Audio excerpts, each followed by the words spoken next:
بسم اللہ الرحمن الرحیم۔ الحمدللہ رب العالمین والعاقبۃ للمتقین والصلاۃ والسلام علی سید المرسلین خاتم النبیین محمد صلی اللہ علیہ وسلم۔ پاکستان منزل و منزل کا یہ سلسلہ جاری ہے۔ پاکستان منزل پر آج مدثر مبین پیش کرتے ہیں۔ آج جو یہ آپ کے سامنے جو ایپیسوڈ پیش کر رہے ہیں یہ فروری 1964 کے واقعات پہ ہے اور اس کا سیریل نمبر 204 ہے۔ میری گزارش ہے سامعین سے اور اس ناظرین سے کہ وہ اس ویڈیو کو دیکھیں اور تو پھر اس کو پاکستان کی صدقے میں پاکستان کے لیے، پاکستان کی وجہ کے لیے، پاکستان کی سلامتی کے لیے آپ ان کو اپنے دوستوں کو، اپنے رشتہ داروں کو، اپنے اقربا کو، اپنے شاگردوں کو تقسیم کریں۔ اللہ تعالیٰ پاکستان کی حفاظت فرمائے، اللہ تعالیٰ پاکستان کو سلامت رکھے اور اللہ تعالیٰ پاکستان کے لوگوں کو اور اسپاش کو اور سیاسی لیڈروں کو عقل اور سمجھ عطا فرمائے، آمین اللہم آمین۔ فروری 1964 کا جو سب سے مشہور واقعہ ہے وہ چین کے وزیر اعظم چو ان لائی کا دورہ پاکستان ہے۔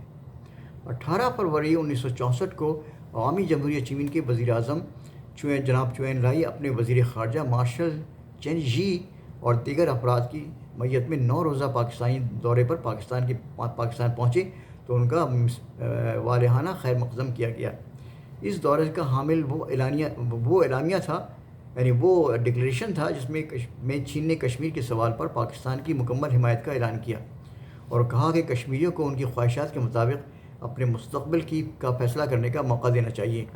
اور اس اعلامیے پر پاکستان کے وزیر خارجہ ذوالفقار علی بھٹو اور ان کے ہم منصب جناب مارشل چین جی جو کہ چین کے وزیر خارجہ تھے ان کے ساتھ انہوں نے دستخط کیے۔ اس اعلامیہ میں یہ بھی کہا گیا تھا کہ بھارت کو چین کے ساتھ سرحدی تنازع بھی جلد سے جلد طے کرنا چاہیے اور چین کو اقوام متحدہ کا رکن بھی بنانا چاہیے۔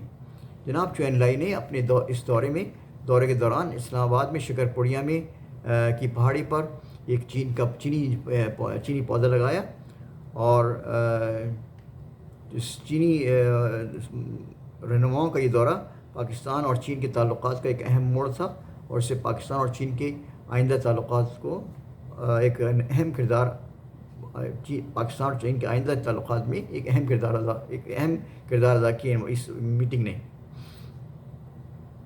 1 فروری 1964 کو ایک اور فوجی ایئر کموڈور نور خان کو محکمہ شہری ہواباز کی چیف ایڈمنسٹریٹر مقرر کر دی گئی۔ 3 فروری 1964 کو کشمیر کے سوال پر سلامتی کونسل کا اجلاس شروع ہو گیا۔ 4 فروری 1964 کو مشرق پاکستان اسمبلی نے متنازع ترمیمی آرڈیننس منظور کر لیا۔ 4 فروری 1964 کو پاکستان اور لبنان کے درمیان فضائی معاہدے پر دستخط ہوئے۔ 5 فروری 1964 کو بھارتی مقبوضہ کشمیر میں بھارتی فوج اور پولیس کی وحشیانہ فائرنگ سے 24 بے گناہ مسلمان شہید ہو گئے۔ 6 فروری 1964 کو ہٹدھرم بھارت نے کشمیر میں رائے شماری سے صاف انکار کر دیا۔ اس کے رد عمل میں سری نگر میں تمام کشمیریوں نے تمام زبردست قسم کا اسٹرائک کی اور تمام کاروبار معطل رہا۔ 6 فروری 1964 کا ایک اور مشہور خبر یہ ہے کہ علامہ علاؤ الدین صدیقی اسلامی مشاورتی کونسل کے چیئرمین مقرر ہوئے۔ 10 فروری 1964 کو بھارت کے مقبوضہ کشمیر کے کٹ پسلی وزیر اعظم بخشی غلام محمد نے کشمیر کے مسلمانوں کے خلاف اپنے 10 سالہ جرائم کا اعتراف کر لیا۔ یہ عجیب و غریب بات ہے کہ جب تک وہ وزیر اعظم تھے تو ان کو کچھ نہیں ہوا تھا، جیسے ہی ان کو وزیر اعظم کے عہدے سے ہٹایا ہے بخشی غلام محمد کو تو انہیں اب یاد آ گیا کہ جی انہوں نے کشمیریوں کے ساتھ بڑی زیادتی کی۔ کیا انصاف ہے دنیا کا، واللہ افسوسناک بات ہے۔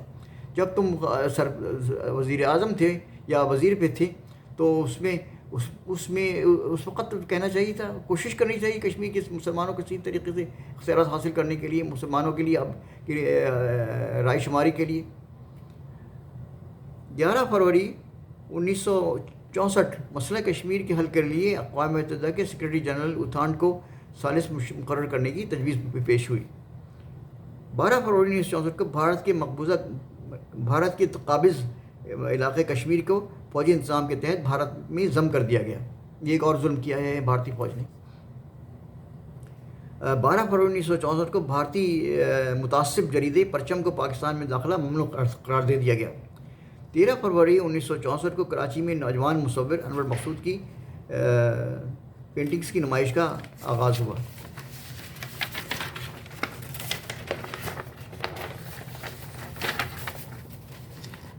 19 فروری 1964 کو وزیر خزانہ محمد شعیب نے کراچی میں گلڈ انجمن کتاب گھر کا افتتاح کیا۔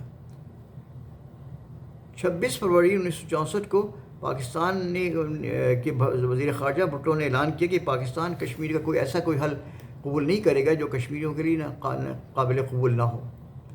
29 فروری 1964 کو سینٹو کے سیکرٹری جنرل ڈاکٹر اے خلقت باری کراچی پہنچ گئے۔ سینٹو سینٹرل ٹریٹی آرگنائزیشن تھا، یہ ایک فوجی معاہدہ ہے جو پاکستان، ایران اور ترکی کے درمیان تھا۔ 28 فروری 1964 کو جی ایم صادق کو بھارتی حکومت نے مقبوضہ کشمیر کا نیا کٹ پتلی وزیر اعظم بنا دیا گیا۔ یہ صاحب بھی ایک بڑے کٹ پتلی تھے اور بالکل پپٹ کی طرح بھارتی حکومت پہ چل کے اشاروں پہ چلتے رہے، اور انہوں نے سب سے پہلا یہ کام کیا۔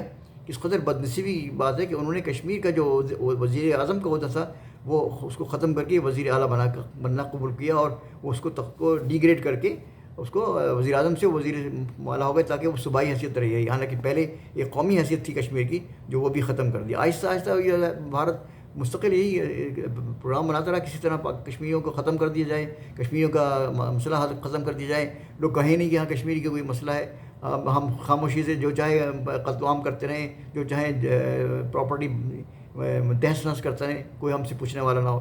یہ واقعات میں نے آپ کے سامنے فروری 1964 کے لیے پیش کیے۔